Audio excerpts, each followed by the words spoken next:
Thank you for joining us at the Evolution of Medicine Summit. A warm welcome. We wanted to make a specific thank you to our sponsors that have made this event possible. Energetics, an innovative natural remedy and supplement company, is committed to revitalizing medicine, and Cyrex Labs, a clinical immunology laboratory specializing in functional immunology and autoimmunity. Most of all, thank you for listening. If you'd like to share this with your colleagues and friends on Facebook if you enjoy the content, and if you have questions, you can ask us on Twitter with the hashtag EvoMed. Finally, if you really want to play your part in accelerating the evolution of medicine, ask your doctor if the Evolution of Medicine Summit might be right for them. Thank you and enjoy. Hello and welcome back to the Evolution of Medicine Summit. It's the weekend, it's the doctor portion of the summit, and so we have one of my favorite physicians in the house today, all the way from Indiana. It's Dr. Jeffrey Glad. Dr. Glad, great to have you here on the line, and thanks for being on the summit. It's great to be here, James. Thanks for having me.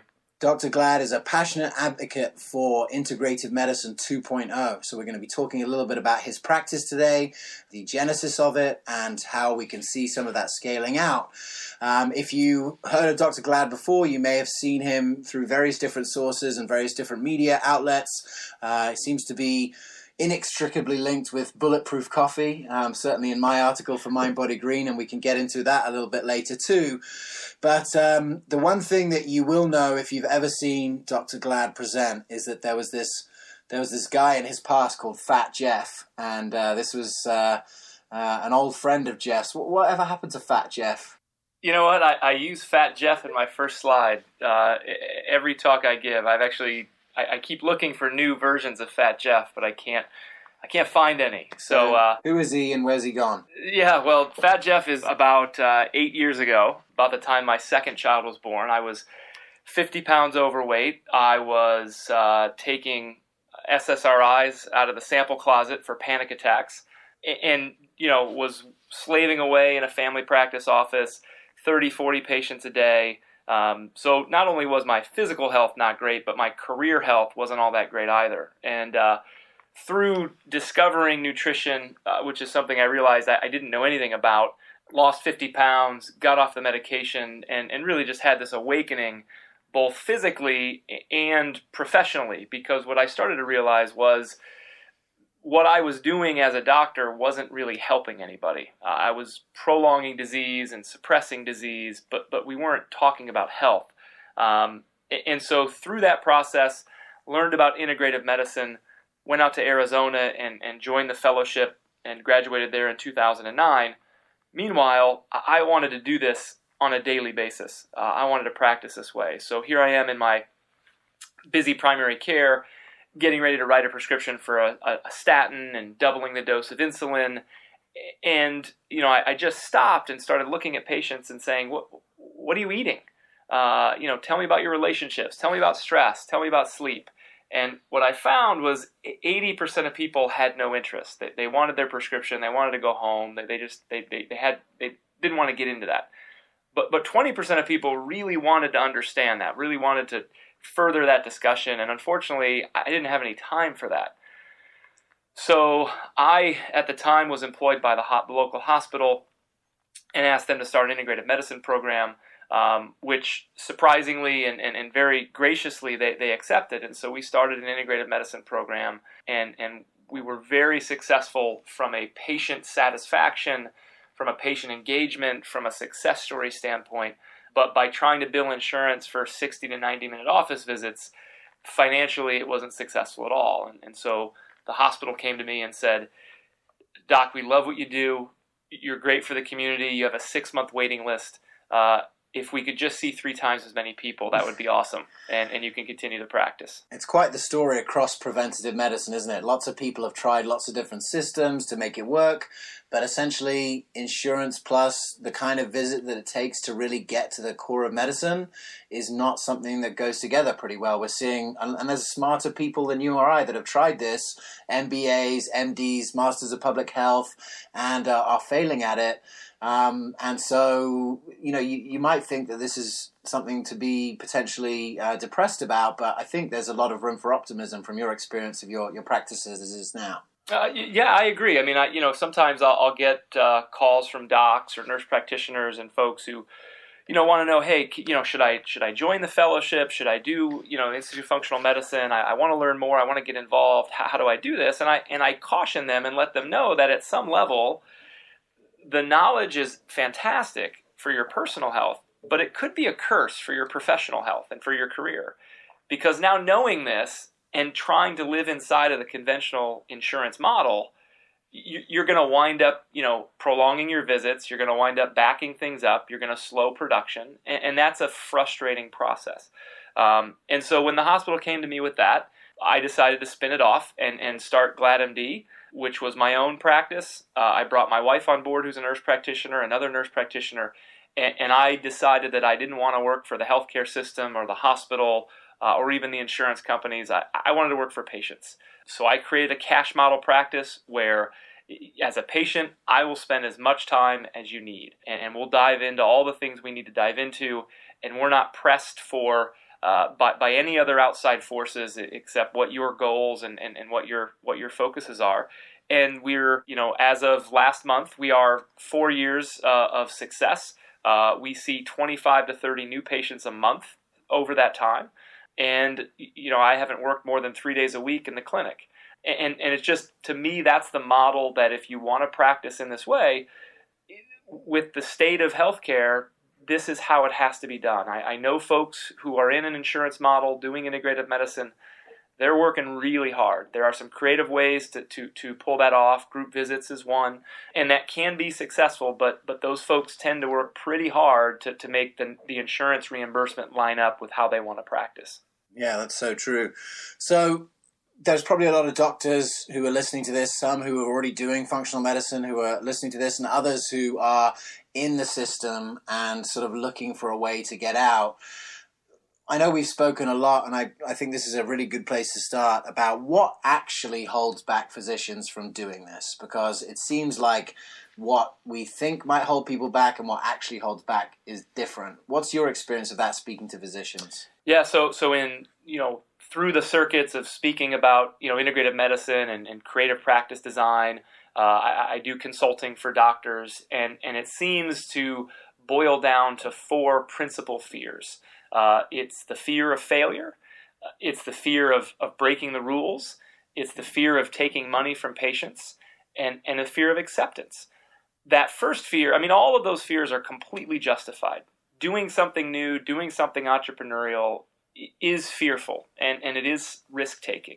We're also risk-averse as physicians because we've been ultra successful our entire school years, college, medical school. We got to where we are because we've had lots of success. And so through that success sometimes creates some, being a bit risk averse. Failing financially, definitely real. And you've got to realize, patients are starting to get more and more intelligent about paying for value in the healthcare system. High deductible insurance plans are creating this, patient understanding of, I'm paying an awful lot and getting very little out of this. And if you can offer something unique, you can offer an experience that is out of this world that they can't get anywhere else and haven't had anywhere else, patients value that, and they're used to paying for things of value. The other side of that is, again, I mentioned the high deductible plans. The healthcare system has exorbitant rates for even something as simple as basic lab work. And so, there are ways, once you're outside of that insurance-based system and that big reimbursement model, the costs are much, much lower. The costs are much, much more doable. And the other side, the other thing that I tell physicians is, I don't know about them, but I get 5 to 10 postcards every week offering me a new job in family medicine. Yeah. All kinds of places, all around the country, all around the globe. So if you're miserable in your occupation, it's not worth it. Yeah. Take a chance at doing something you love. There are 5 to 10 backup plans showing up in your mailbox every day, and you're going to be able to come out of that on top. And also, it really is important to start small. maybe you start a half day a week integrative clinic. Maybe you start 1 day a week, and you grow it organically, and you let patients interact with it, and people spread the word about it, and let it grow really, really slowly.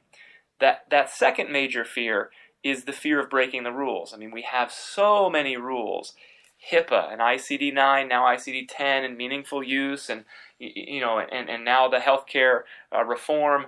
So many things that create confusion and fear and concern, and a physician is left to do nothing but join a hospital so that somebody else can take care of all those headaches and I can just go practicing medicine. Yep. I mean, that was how it was sold to me. Yep. That's how it's sold to everybody. Come into our comfy, cozy practice and just practice medicine. But it doesn't work that way because of production and because of that productivity that you're held against.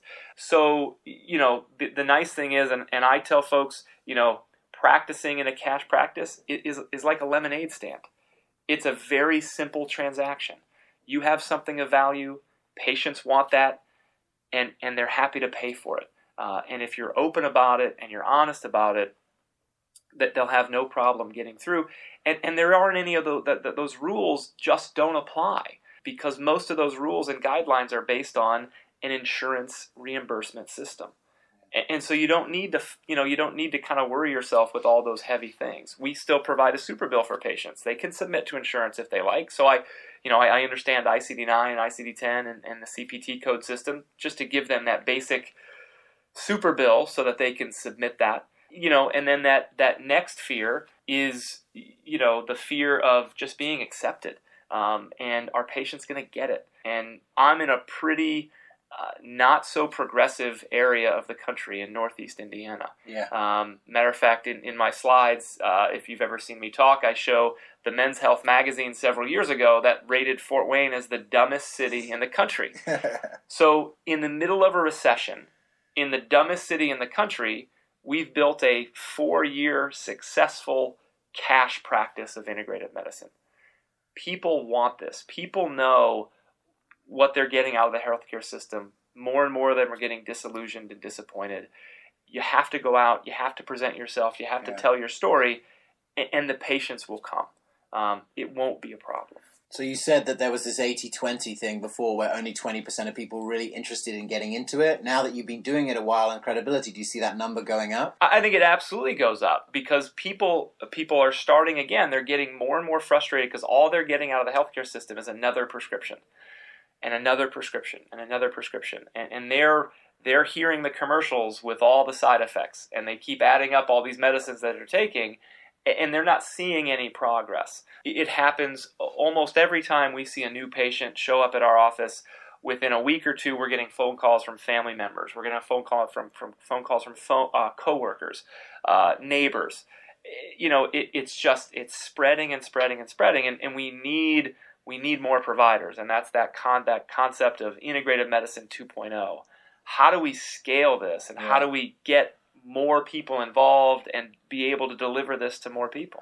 I think that's the real thing, and that's why I've got you here today, and I want to spend the majority of time today speaking about how we can scale this, because that's really the point of this summit. We're having talks on group visits, how to use health coaches, how do we make this medicine that is somewhat seen as sort of elitist medicine, how do we make it applicable for everyone? And I think some of the things that you've done in your practice will scale that out. But just before we get there, you mentioned the fears that most physicians have. What fears do you have that sort of made this a no-brainer for you to come into this world? Sure. So against those fears, sure, I had those similar fears, failing financially and on and on. But what I was really fearful of is having my care dictated by the insurance company, having my care dictated by the hospital system, having my creativity suppressed, and being unable to express myself technologically, business-wise, patient-wise, provider-wise, I mean, across the board. All those things were really suppressed. And ultimately, I had the fear of being an employee anymore because it wasn't the way I wanted to practice and relate with patients. So those were my fears and continued to be my fears, which continue to drive me to do what I'm doing now. Do you think other physicians have those same fears, or do you think those are just not even thought of as fears because they're so ingrained into the system now that this is what you do when you practice medicine? You know what? I think a lot of them have those fears, and I think it creates this sort of this huge piece of career dissatisfaction that we have amongst physicians and providers. They may not, consciously be able to list those out, but they have those same fears. They're not able to be the physician that they went to medical school to be. And now, as they're learning more and more about maybe nutrition or about stress management or about other aspects of true health, they're feeling that burden and that fear even more strongly. Yeah, I can definitely see that. So, just to give everyone on the line a very obvious example, you gave a great example at the Functional Forum earlier this year in May of just sort of the sort of difference between a patient, I think, who had been to a cardiologist versus coming to you, and just really the stark numbers of what we're talking about here. Because if we really want to solve healthcare, we need to look at these massive numbers and see how we can get them down. Just for everyone who's listening, just to give you a really good example of the value proposition of what you're providing. Could you just take us through that? Absolutely. And that's, we're all sort of cost blind in the healthcare system. We can't really talk to patients about what things cost. That's changed in the practice that I run now. We talk about finances and how to use those finances all the time. Here's what labs cost here. Here's what labs cost here. If you use your insurance, this is what it'll cost. Here's what this specialized testing costs. And we're always helping patients make those value decisions. It was really interesting and very convenient that in the week before the Functional Forum back in May, I had a patient come and see me who had just gotten the bill from a cardiology visit. He said he was in that office 8 to 10 minutes with the cardiologist. Largely what he got out of that visit was your cholesterol is normal. And when that went through insurance and hit his deductible, he had a $2,200 invoice out of pocket. That of course went to apply to his deductible, but he had to pay that out of pocket. So he's largely paying $2,200 for 8 minutes. What he thanked me for over and over again is that we did a deep investigation of labs. We did, the full NMR lipid profile, homocysteine, high sensitivity C-reactive protein, and then spent an hour reviewing what that meant and what his markers showed and what he needed to do from a lifestyle standpoint to put things in place to get those numbers better.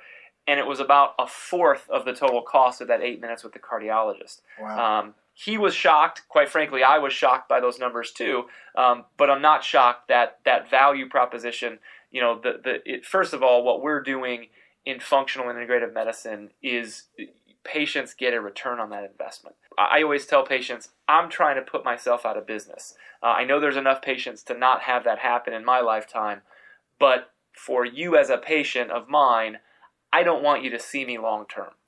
I want to work really hard for you, over the next 6 to 12 months, but hopefully in that time we spend, I'm able to give you the tools and resources and connect you to other folks to have you achieve the level of health you want, and then to stay there. And then if something backfires, to make sure you've got the knowledge to know why that happened. Yeah.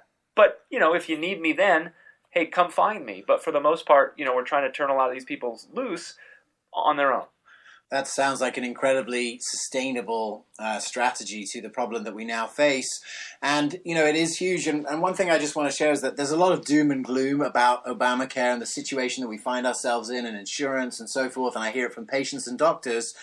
But what I sort of hear you saying here, because, I grew up in England where, if you wanted holistic health, which my parents had for me, I went to see a chiropractor, we had to pay cash. I went to see a homeopath, we have to pay cash. I could have gone and done anything else in the system for free, but that was just the way it works out. So it's sort of like a not fair system, whereas what you're sort of describing here is with these high deductible plans, we actually have a situation where there's competition.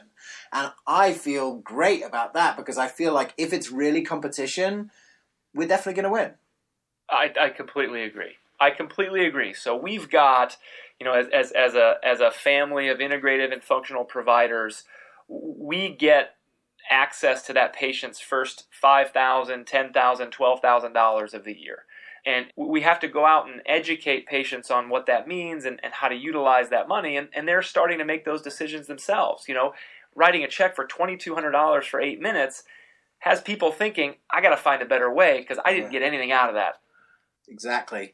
Well, look, it's working in our favor as well, because people are realizing that it's not working in their favor. So you built this practice in Fort Wayne, Indiana, and works in what you just described as a sort of a dumb, poor part of America.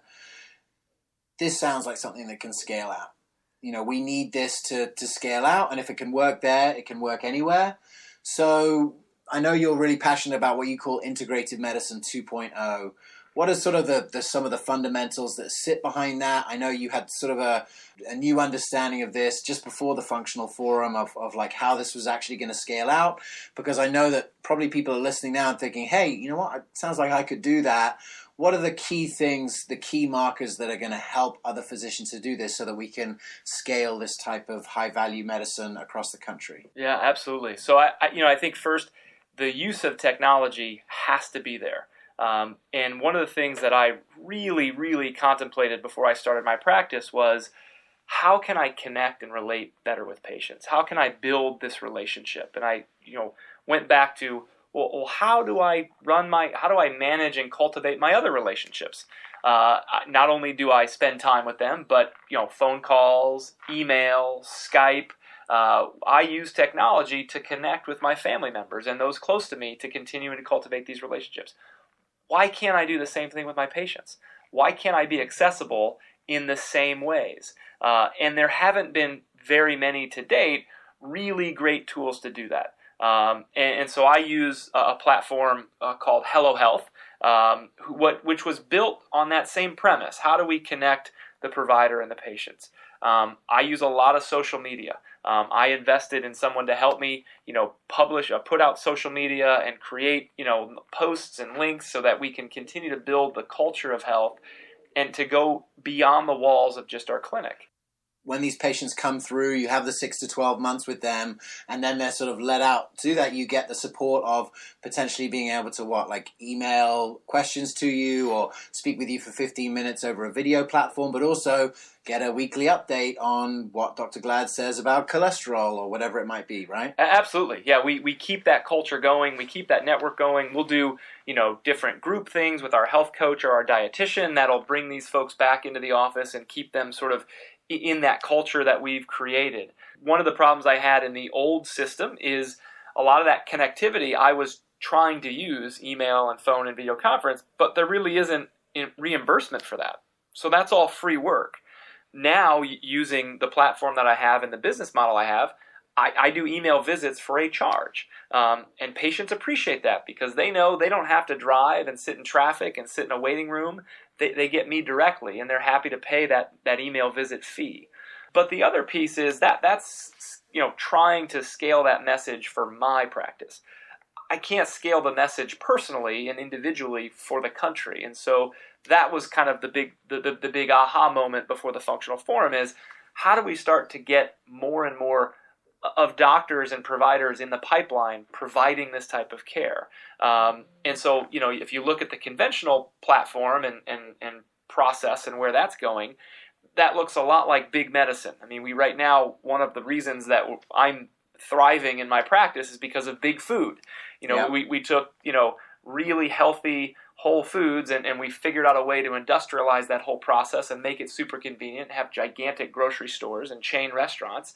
And that's been obviously a burden on health. Well, I think we're doing the same thing with medicine, and we're sort of getting rid of that personal relationship and creating more of a production or assembly line, and moving toward these medical homes, which have some good features, but for the most part is just a different twist on disease-based care. Yeah. So I want to create a different type of medical home for the country, built on the idea of what do we do with big food? I try to avoid grocery stores as much as possible. I shop at local farms. I go to farmers markets. I try to work with the smallest local people who will have a passion for what they're doing, and that's what I feed myself and my family. That's what we need to do with medicine. So I use the acronym HOME as an heirloom, organic micropractice that focuses on empowerment. So heirloom meaning, sort of original and rooted in the past. So, how do we practice a little bit more like Hippocrates, right? Food is medicine. Yeah. Organic meaning grown from scratch, grown without a lot of other added things, pesticides and fertilizers, just grown with heart and passion. And micropractice meaning start small. Start small, start with low overhead, rent a room at another office somewhere instead of, building out this major medical complex. And then we all are on board with the whole empowerment message. And so if we can just create more of these small practices, again, that are micro practices, so the overhead isn't super high, the cost doesn't need to be super high. Again, if you look at what's being billed through insurance and what's being applied to high deductibles, you can beat that in an office visit. Yeah. And if you've got a small practice with a low overhead, you'll make a great living and also have balance in that career as well.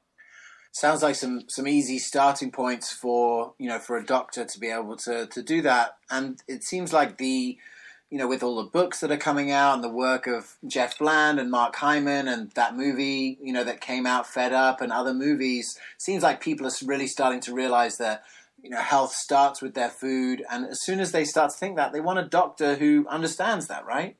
They absolutely do. They absolutely do, and they're looking for them, and unfortunately there aren't enough of them that are out there. So we've got to figure out, I didn't have any business training. I don't have an MBA.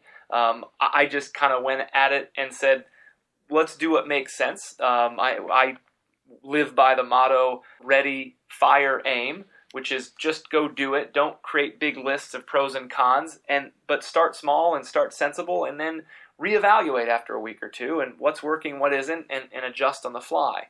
But that business training is really what's lacking, and that's another source of fear, is that I don't know business, and I don't know marketing, and I don't know sales and how to do these things. But it's really pretty natural stuff if you can sort of guide physicians and providers into thinking just a little bit differently. They can be very, very successful. Sounds like what you're advocating is sort of like an iterative approach to learning. Obviously it's through at the Heal Thy Practice conference where we met a few years ago, you have doctors who are essentially sharing like how they've done it, because no one needs to have to learn themselves the lessons that you learned probably in those first couple of years, which you look back and go, God, that was dumb. Right.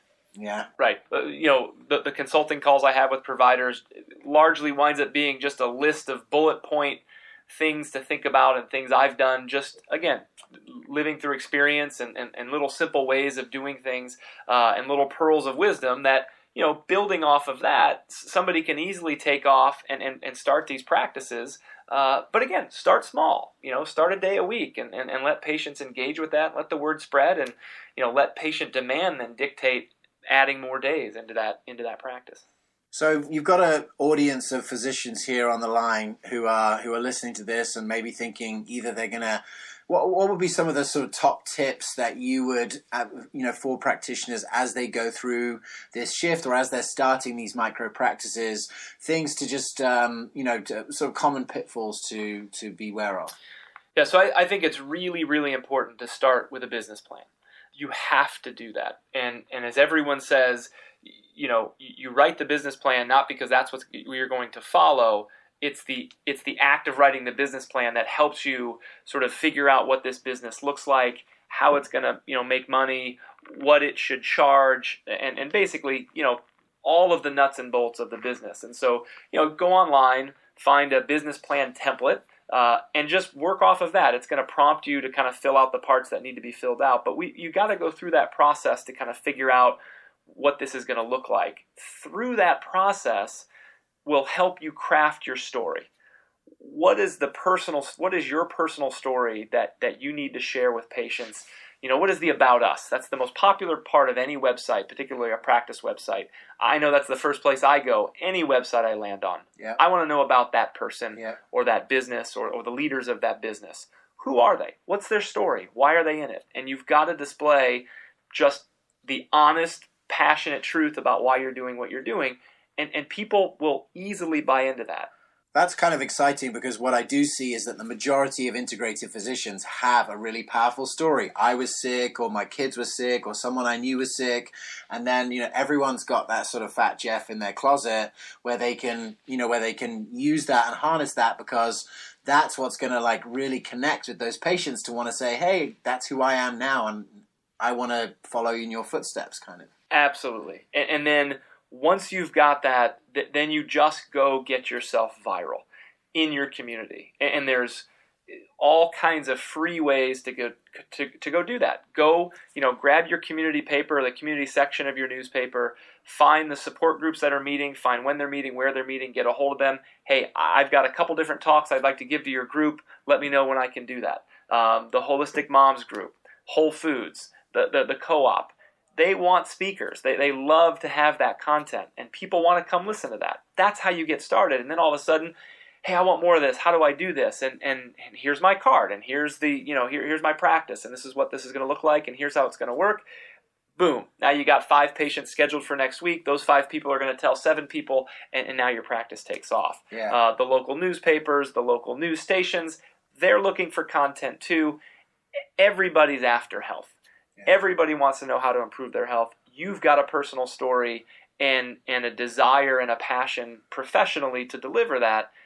You just have to get used to telling that story over and over and over again. And either telling the story or showing the fat Jeff picture all the time to get people to understand, where that passion's coming from. So if you're listening to this, keep that picture because it's important. It's an important marketing tool.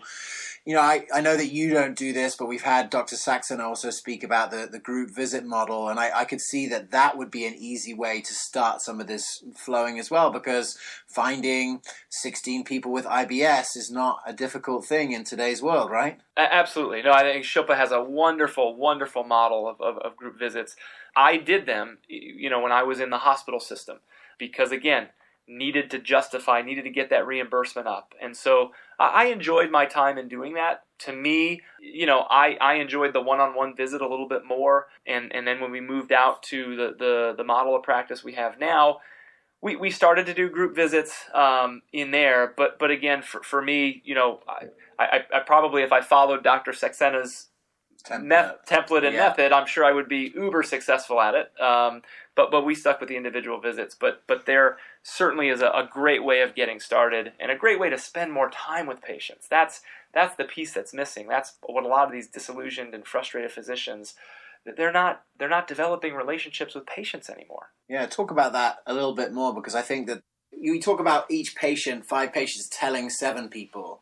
What has to happen for them to talk about it is they have to have a remarkable experience. That's what remarkable means. It means it was so good, they remarked on it. And a remarkable occurrence in the current medical system is to have an hour with a doctor. Right? That is a remarkable experience. So let's just deliver a few of those and see what happens. Agreed, 100%. I can't tell you how many times in the first 15 minutes of that initial office visit, I've got to bring the box of Kleenexes out because the patient gets so emotional that somebody's listening to their story. Just listening to that story is a huge part. 50, 80% of the healing process is now they're connected to a provider who at least wants to understand and is trying to understand and is empathized, not just with the disease burden or the disease process, but empathizes with knowing the journey that they took through the healthcare system to get there. They've had all the tests. They were told they were normal. Now they're being accused of this being in their head. That's way too common. And to just sit there and say, tell me your story. Yeah. That's an emotional experience that has them endeared and ready for this healing journey. What a super easy way to deliver a remarkable experience. All you have to do is sit there and ask them to tell you your story, and you've already delivered it. It is. It's truly beautiful. In the slides I had at the functional forum, the conventional practice relationships, they're about efficiency. How do we move in and out of these office rooms as fast as possible and get to 30, 40, 50 visits? Integrative practice relationships are about relationships. And that's what patients want. That's what they will value both in coming to your practice and appreciating your practice and spreading word about your practice. But you have to run a business and you have to be successful. So you continue doing this. Patients will pay for that value. Exactly. I mean, it makes a lot of sense, and I hope that if people are listening and doctors are listening today, that this is a sort of a call to arms in a certain way to not be fearful of the things that you've been fearful for, move forward and know that the demand is being created all the time, and it's not even our work that's demanding it. There's thousands of other forces at work in the economy right now that are pushing people to say, hey, look for a doctor who understands the interaction of food and health. Agreed completely. So easy. So a couple of other things I wanted to talk about because you actually, came up with a concept that I've seen used very successfully by other practices as far as the marketing. Like if you're going to start marketing your practices, it's sort of this on this same theme of curation of content for patients, but you put on a movie in your local area. Can you talk us through that? Because I know that was a successful way of bringing in a lot of patients to the new practice, and I feel like there's a lot of cool movies that are out or coming out that are about integrative medicine. And there's something about the movie that really engages people's heart connection that it's not really easy to do with sort of a mental concept. Absolutely. And some of these documentaries are fantastic for really stimulating thought and discussion. And so we've done it a couple times and done it very successfully. Again, both in continuing to cultivate the relationship with patients we've already seen, but definitely engaging with new and interested patients. And so we've rented out a local theater. We've done this a couple times. Each time, rented out a local theater, had either restaurants or caterers or the health food stores that we endorse and eat from ourselves, came and brought different dishes and set up different food. And so we show the movie as a big group and we watch it together, and then we go out into the reception area. They open the lobby and we have hors d'oeuvres and maybe some wine, and then after that we'll have some panel that's pertinent to the topic of that movie. So the Escape Fire movie was one of our most popular ones, and I brought in the COO of the local hospital, and I brought in an insurance expert, and we just had an open discussion. It wasn't contentious. It was a friendly discussion about the problems of the healthcare system and, those same topics that Escape Fire brought up. And it was an open community, forum. And we continue to get requests for when's the next one, and here's a movie, can you do this one? And, so we're just kind of figuring out which ones we want to do and when we want to do it and what's the right time. But we've had a wonderful time doing that, and it's been successful on so many more levels than just acquiring new patients, but certainly that is a benefit of that as well. Can you talk about some of those levels? Yeah, I mean, just I feel good about delivering that message and exposing that message to people who ordinarily wouldn't have heard it. Yeah. Surprisingly, we had a lot of physicians show up for that Escape Fire movie. Yeah. And they were really engaged in the discussion, and that was a really positive way to connect with doctors in the community. I don't typically connect. We get some great referrals from that, right? Yeah, I think so. And so I don't typically connect with doctors in the community because, again, I work for patients and I've committed myself to patients. Happy to converse with a doctor and talk to them. And so this was that opportunity to kind of be on common ground and see that, there are ways of changing that model and ways of doing things to go beyond that. The other is it's just a really good staff event for us. It's a great, way for our staff to come together in a different way and work together and enjoy each other and spend it in a more social environment as opposed to sort of the clinic environment. So there's benefit. You're getting new patients. You're getting to interact with the local community. Your staff are getting value from it as far as growing that. I'd imagine, obviously, the end value to the patient. Either they come to the clinic or they don't. But I haven't met one person who's watched Escape Fire and hasn't wanted to see an integrative physician at the end of it. I mean, it just screams, there's a better way. That's absolutely right. And it was revenue generating as well. Yeah, exactly. That's certainly a strategy that we would recommend for doctors as you start to ramp this up and start to do so. Let's get into the technology side as well, because I know that technology is something that you're really passionate about. One thing that people at home might not know about Dr. Glad is he started a website called Mitavin, which is mytavin.com, and I'm such a fan of Mitavin that it was the first thing that I spoke about in my first functional forum ever, because what Mitavin does is it allows Well, why don't you tell the people what it does and why you did it? Yeah, sure. So, I was reading more and more and had heard a talk at a conference about medication-induced nutrient depletion. And I was shocked that this is something that I had never been exposed to, yet you can search PubMed and find lots and lots of references for these, lots of different medications potentially depleting lots of different nutrients in the body. And it's something we never think about as providers, as patients, that, it could be the vitamin deficiency or the mineral deficiency that my medication caused and not a worsening of my disease process. And so I wanted to figure out a way to make that usable, to make that user-friendly, to interact with something. And so I didn't find any good calculators online. I found a lot of charts. I didn't see any calculators. So we went about creating a calculator that allows you to enter the medications that you're on, and then the database behind that then will pull all the PubMed references that connect to that medication, and will show you what nutrients you're at risk of being depleted of. And alongside that, the column to the right shows you the symptoms of those deficiencies.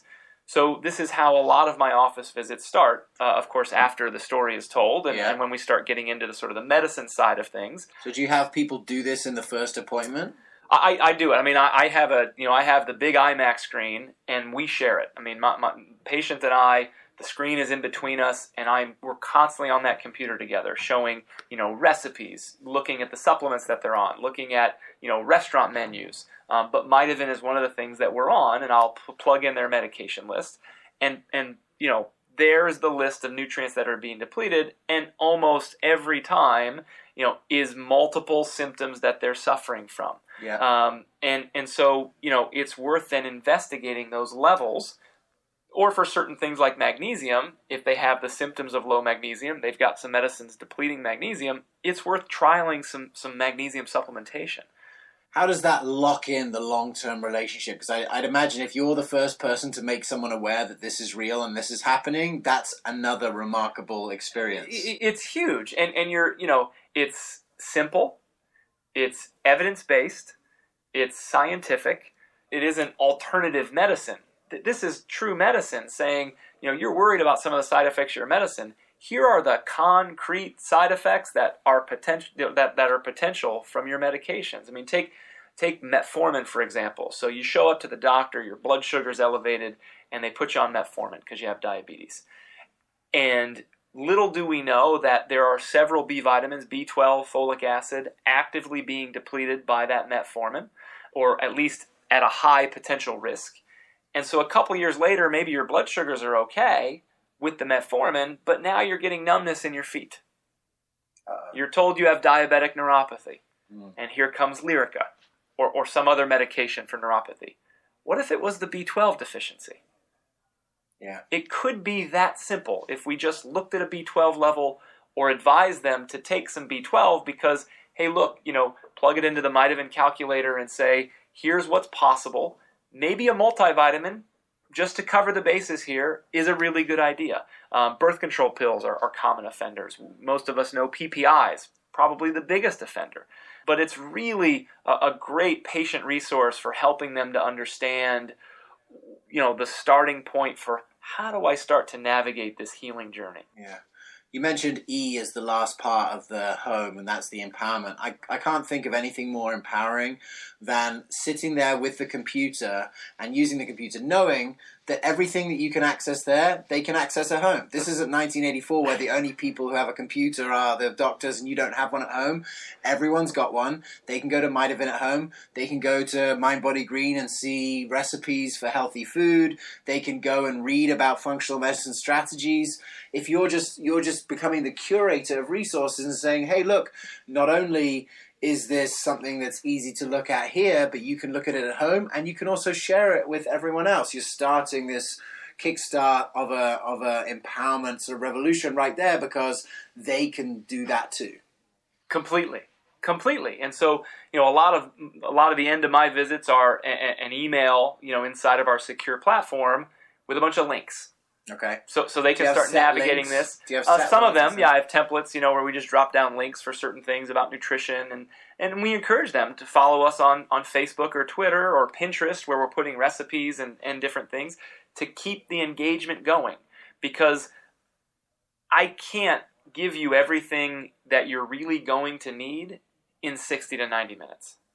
I can get you started, and I can't give it to you even in 3 or 4 hours the time we spend over the next 9 to 12 months. So it's got to come on to you as the patient to get engaged and get empowered, and it's my job to give you the resources and the tools to do that. We talk a lot in our practice now about starting to think of yourself as your primary care doctor, and you are your best health advocate. And so you need to start making these evidence-based sound decisions. Now, I want you to have a primary care doctor, but think of them as a consultant to you.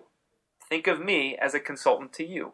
Yeah. You be your doctor, because you're the one who knows how it feels, and you're the only one who can kind of tap into that. And guess what? You're only spending at most 30 minutes a year with your primary care doctor. Yeah. At most 3 or 4 hours with me.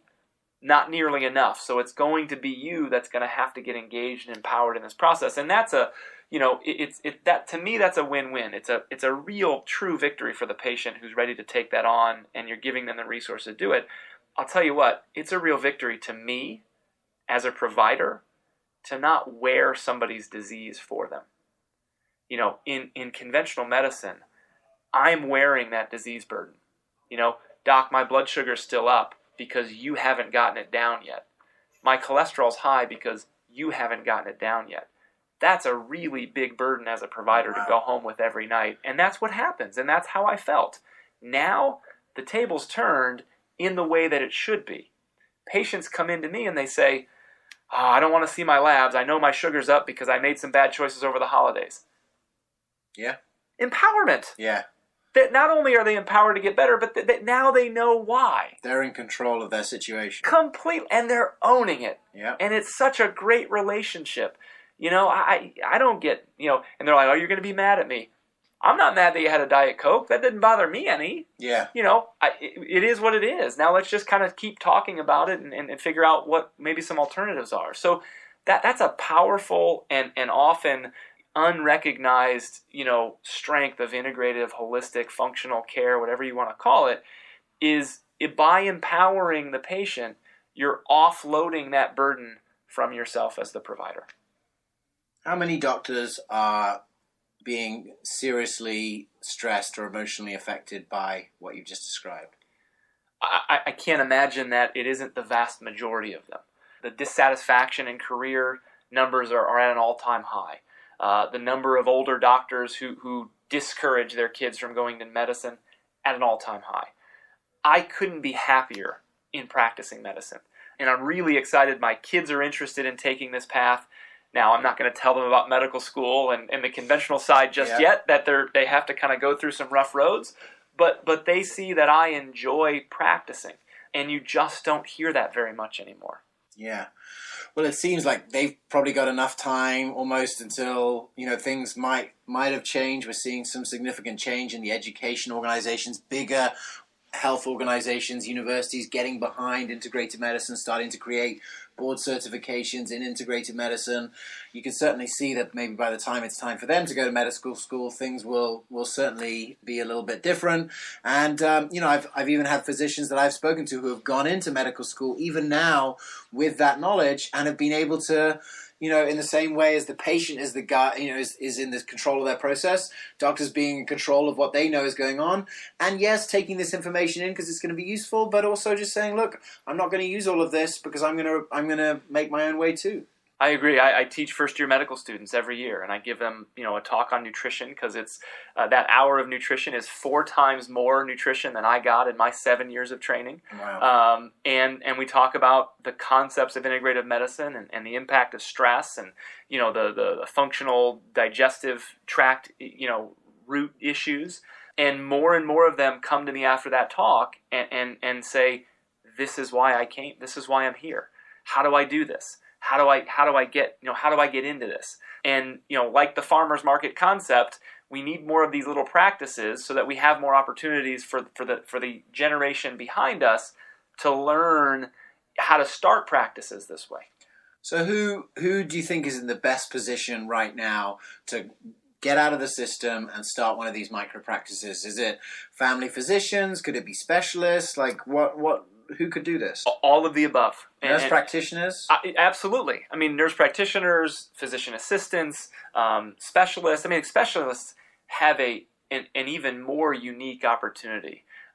Because if they're truly into, the integrative and the functional aspects of health in their specific field, yep. That is such a rarity. I mean, look at Dr. Perlmutter. I mean, amazing, an integrative functional neurologist. Yep. And so I've worked with, an allergist to get them off the ground and start an integrative practice, a nephrologist, just really unique. And again, what a great story. I've seen the huge disease burden. I know exactly where it is, and this is what we're going to, I'm going to step out and I'm going to start doing it in a very different way. There's a huge number of ER doctors that go into integrative or functional medicine because they're the ones at the ground level of this healthcare mess. Yeah. They're the primary care doctors of the indigent and the underserved. So they see it. And there's a lot of them looking for a way out. Now, they have a little bit of a career advantage in that they can scale their practice of emergency medicine to allow them to practice 1 or 2 days a week in doing an integrative. Yeah. So it's a little, they even have a slightly better advantage because they can kind of work their schedule. Family docs can go work in the urgent care, a couple shifts to keep finances in while they're starting integrative practices. But I think, any provider has a great opportunity as long as they just step out, tell their story with passion, and let patients know that they're here and why they're here. Yeah. I mean, we probably should have got to this when you were talking about your practice, but can you just share with everyone a little bit about what the other providers in your practice do and how that helps you scale to maybe patients that can't afford to keep seeing you, or maybe they don't need to see you because maybe it's not an issue that only you can solve? Correct, yeah. So I have 2 part-time nurse practitioners. They both bill them both at a lower rate than myself so that patients who may not be able to afford the physician rate have an opportunity to still engage with the practice. They essentially run their own practices. The patients that they're seeing and caring for, I've never seen. I've reviewed the charts, maybe did some curbside consult on some ideas, but for the most part, they're their integrative provider. Yep. We also have a dietitian that sees every single patient for an hour, and Wow. and that way they get that nutrition content, and I don't have to spend a lot of our initial visit on the nuts and bolts of nutrition because they're going to see the nutritionist. We've recently had one of our staff members who's been with me from the very beginning so inspired to be a provider that she went and got certified as a health coach. And so now she's running classes. We have an Optimal 8 program where she runs an 8-week program helping hold them accountable because she connects with them using MyFitnessPal and creates a private Facebook group to keep engaged and keep that going. And it's a wonderful tool as an extension of my care. I'm not going to do that day-to-day, week-to-week touching of the patient because, from a business standpoint, it wouldn't work. Yeah. So here's how it scales because we have someone who can deliver similar content with a similar philosophy and spend that time with you and connect with you. And one of our nurse practitioners is a certified heart math provider. So, I think heart math and heart rate variability is a huge piece, particularly to stress management. And so certainly she does one-on-one consults. This is my wife who's one of our nurse practitioners. And she does group heart math visits to at least expose them to what this is and what it feels like and get them more interested and engaged in that process. That's awesome. And as you go through that and you start to get these different people coming through the practice, it seems like there's a lot more opportunity for, again, people to have a remarkable experience at GladMD. And, that can drive new patients to you, people who, have seen the coach or seen the heart math, and then they want to see a physician, so they come through you. It's all very synergistic and works all together, right? Absolutely. And again, when we do these group events or things out in the community, or we're posting in Facebook, and we're all doing it together as a team, as one big group. And we have so many patients who come in, when we did the new office 3 years ago, we wanted to get as far away from institutional as possible. So soft colors, lighting is very good and very soft. We play kind of classical music. And so, patients just love coming into the lobby and just sort of pressing pause on their day. Yeah. And just hanging out. And so for them, it's a destination for them to kind of find a place of peace and just be able to take, have it. And we encourage that. Come in, have a seat in the lobby, chill for 10, 15 minutes, and then go back to your day. My first job in healthcare in America was working with a naturopath working in a spa setting. And the owners of that spa saw that the future of this primary care was going to be holistic medicine delivered in a spa setting. And I think at the time people, thought they were crazy. They'd been in the spa industry. But now the hospitals are now competing for business and are coming to them saying, how do we do this? Like, how do we make people want to come? Well, you have to get rid of the fact that you have like fluorescent lights on every floor. Right. People hate being there. I mean, this is a longer journey. But it seems like with the micropractice, you can really control that environment a lot more easily. Absolutely, and you can do it in your own way, in a way that has you comfortable. Because again, you as a provider, you're going to be there. I'm there 2.5 days a week. Some people may be there 4 or 5 days a week. You need to be comfortable for your patients so that you can be the best provider. So you need to be part of creating that environment and what's going to make you comfortable and keep you going and keep you refreshed and renewed. Awesome. Well, I think that has been, everything that you've shared. I really appreciate that. And then for all the physicians that are listening, some great starting points to that.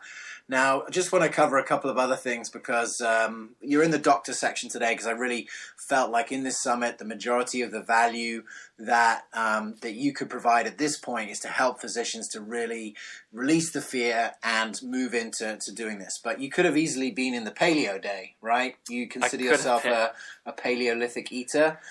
You were the one who introduced me to Bulletproof Coffee, which is Dave Asprey's Bulletproof, and you were putting MCT oil and other things in there. I know you have some philosophies on nutrition about who to listen to in nutrition. Do you want to just share with some of the people out today, like your thoughts on nutrition and what good nutrition is? Sure. So when I went from Fat Jeff to less Fat Jeff, which is what I call that now, which was my conversion from 2006 to about 2012, it was getting into, certainly getting involved in whole foods and really, getting rid of the processed food and the Diet Coke and the artificial sugars and processed food, those things. That's kind of, that was my first big jump, and that was really successful. But what I realized, a couple years ago was that I was skinny Fat Jeff, and I got into thinking about, okay, am I really where I want to be? And I was actually helping out a spa in Scottsdale start up an integrative practice, Well and Being, who are building sort of integrative type spas in hotels. And they had a bod pod, so I could measure percent body fat. And so I sat in the bod pod and got my percent body fat analysis, which is what the NFL uses during the combine for testing body fat. And the exercise physiologist there sat down with me, and we looked at that number, and it was 20.2%. And he brought up this chart, and there's extra lean, average, and then the body fat levels go up. And 20.2% was in the average category. And I looked at that, and I was so disappointed with myself for sort of thinking that I was at the top of the food chain when it came to nutrition, and I was this sort of lean, mean, healthful, in this healthful place. And so I really then had to figure out, okay, how do you lose body fat? And why aren't we measuring that as the way of figuring out where we're at? Yeah. A number on a scale is the worst place to monitor. Yeah. Is it bone? Is it water? Is it muscle? Is it fat? Who knows? Yeah. So I started to be focused on how do we lose body fat? And looking at the data, on the paleo diet, and looking at the focus of, extra body fat likely correlates with insulin resistance. I certainly was there, earlier and probably still had some degree of that, and decided to opt for a high-fat, lower-carb focus toward eating. And through looking at my options there and in high fat, low carb, stumbled upon, the Bulletproof executive, Dave Asprey, as you mentioned him, has this recipe for bulletproof coffee. And so I made my own version using organic coffee beans and MCT oil that we started carrying at the clinic. And then we have a grass-fed dairy in our area in Indiana. So I started sourcing my grass-fed butter from them. Nice. And so I started the morning with bulletproof coffee and then fasted. So more of a carb fast, not a true fast. And then the rest of my day was built on eating a higher fat, lower carb diet from great sources. Wild fish, grass-fed beef, avocado, olive oil, coconut, nuts, and moderating calories, because what I was realizing is I probably eat 3,500 to 4,000 calories a day if I'm not paying attention. So I had to kind of moderate that and change my exercise toward this sort of primal paleo philosophy. Started lifting heavy weights, started doing sprinting. In 90 days, I took my percent body fat to 13.3. Wow.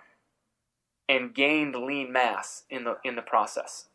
So more muscle, significantly less fat. Lost 14 pounds of body fat. And so it was just sort of this aha moment of, boy, now there's a whole nother level of nutrition. I like the paleo framework. I don't follow it completely. I consume grass-fed dairy, raw kefir, plain yogurt, and some cheese. But now also what I've been able to do is I've been able to add more carbs back into my diet, whether it's plantains or sweet potatoes or some white rice, the quote-unquote safe starches. And so, I think the paleo diet is undergoing some transition as well. And we're finding, there's Lauren Cordain's paleo diet, which is, no dairy and really pretty intense. And we're finding that this really needs to be more like what Chris Kresser came up with in the paleo code. Yeah. Is your personal paleo code is we have to consider ourselves the N of one. Yeah. And do a little bit of an experimentation. Let it run for for 4, 6, 8 weeks so that you're not kind of changing things up every week. Yeah. So my personal paleo code was, I was really able to burn a lot of body fat and gain lean mass and feel amazing with a higher fat, lower carb eating, a compressed eating window. So I typically eat, between 12:30 p.m. and 8 p.m. is when I eat my meals, and just the buttered coffee in the morning. And we got to joking about this, when we were together at the last conference out in California. And I have changed some of my opinions of who I'm going to follow for nutrition advice. And I'm going to start to follow people who look physically like I want to look. Now, I don't, necessarily think every patient needs to be at 12% body fat as a male or 20 to 25% body fat as a female. And I don't necessarily think that's the goal, is how you look in the mirror. But you've got to be practicing what you preach, and you have to show that it works. Yeah. And so I think there's too many nutrition experts that don't necessarily have the physique that I have in mind. I don't know if you're familiar with Mark Sisson at Mark's Daily Apple. No. 60 years old, 6-pack abs, totally ripped. He's obviously living the right lifestyle. Yeah. And so I'm going to listen a little bit more to him. I think Dr. Hyman, obviously lean. Dr. Oz, lean. Those are guys I'm going to pay a little more attention to, because I think we need to start, looking at that. I've seen too many colleagues and mentors that I look up to, and we're out to dinner or we're out casually, and they order cake. Not that you can't have cake every now and then, but it just doesn't fit. It's not consistent. It's not consistent. And you've got to be consistent. And that's another piece. People see me out in the grocery store. They see me at restaurants. It's consistent. Yeah. I live what I'm telling you to do in the office. That's great. I just wanted to share that because we've had the paleo talks throughout the summit, and we've had some really, really interesting stuff. And if you're listening to this and it sounds interesting, you want to know more about it, you can certainly order the content and listen to it back. We had some great talks on all aspects of the evolution of nutrition. So the last word here, Jeff, I just want to ask you is about this evolution of medicine. This is the Evolution of Medicine Summit. We're just starting to talk about it, but medicine is evolving in so many ways. Is there something that you'd like to share about the evolution of medicine that you haven't had an opportunity to share here? I've been asking all my guests, what are their thoughts on this evolution of medicine? I do. I mean, I think the evolution is actually kind of going back to that heirloom concept, and evolving it is actually going back in time and bringing it back to the doctor as teacher, because that's what doctor means in Latin, to teach, and creating relationships, building it based on spending time together, talking about their goals and their feelings and their ideas, and doing it in a model that everyone's used to, which is, I'm going to come to you as a patient and I expect to pay you whatever is fair. So it's, yes, we want to evolve medicine from what we're talking about and use the science that's best available and all these amazing things like epigenetics and heart rate variability and stress and quantified self. But we want to do that in a framework of this sort of heirloom concept of building it off of a relationship. Yeah, that's such a great way of thinking about it, because one of the things I think that we share is that we see there's a massive opportunity right now to build a whole new system and not try and evolve the system that already exists, because it's bought and paid for and it doesn't work, and it's going to take a hell of a lot. It's going to take a revolution for that to change, whereas we can evolve medicine by going back to where we started, starting with the principles, and take the opportunity that we spoke about earlier. Take this opportunity to build something new. Don't try and change the system to, as Bucky Fuller says, if you want to really change the system, you just build a new system that makes the old system obsolete. And you can see if the 20, 30, 40, 50% of people as it grows that are open to this type of medicine are getting this type of medicine locally from providers with a story who care passionately, and this spreads out. This is the evolution of medicine right now. And I really honor your role in taking the punches at the beginning and doing things differently, but setting out a sort of like some stepping stones for doctors to make the path a little bit more trodden.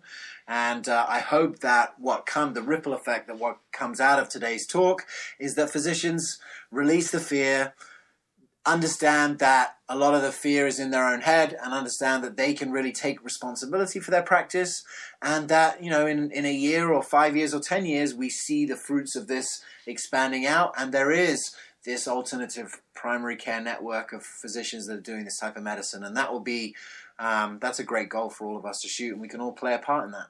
I agree completely, and I'm excited to be a part of the journey on several levels. Well, this has been Dr. Jeff Glad. This is the Evolution of Medicine Summit. This has been one of my favorite hours of the summit so far. There's lots more great stuff coming up in the next little while. If you are inspired by this, we'd love to hear from you. If you want to get in touch with Dr. Glad, what's the best way to do that? Yeah, gladmd.com. Certainly mighthavebeen.com, other ways there. If physicians want to email me, they're interested in figuring out how they can get started, it's jeff@gladmd.com. Thank you so much for your time today. It's been a pleasure. This is the Evolution of Medicine Summit. I'm James Maskell, and we'll see you next time.